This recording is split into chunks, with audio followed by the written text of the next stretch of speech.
I have made a video in the past detailing an entire hip flexor way of addressing the problem with it. This is just one single piece of that, known as the kneeling warrior as a stretch mobilization.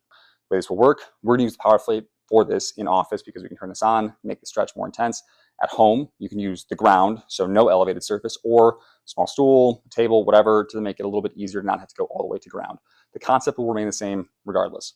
With that, we're going to have one knee planted onto the power plate in this case. This is the working leg or the west side of the psoas, the hip flexor that we're going to try and stretch. With that, what I'm going to do, imagine me starting in a straight line here. I'm going to step through with my opposite leg. Maybe this is a little bit hard to see. The thing that I'm trying to do is I'm trying to step so I can push my hips past my knee that is now planted onto the ground, the power plate.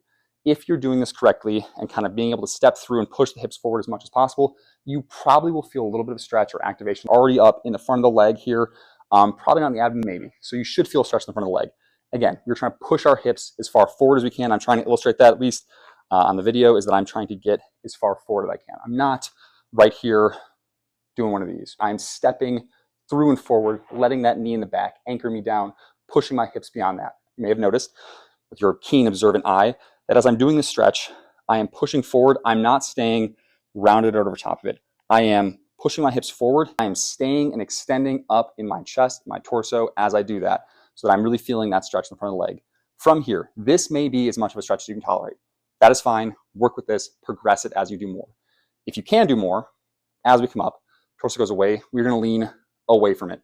Hands up overhead.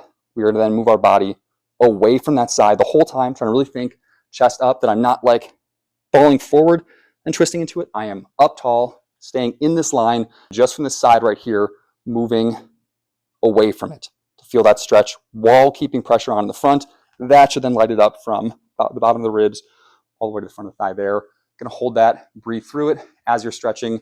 I typically like in the exhale, as I'm breathing out, try and go for a little bit more range of motion, hold that new position, and again, a little bit more to try and increase that stretch as my body relaxes into it.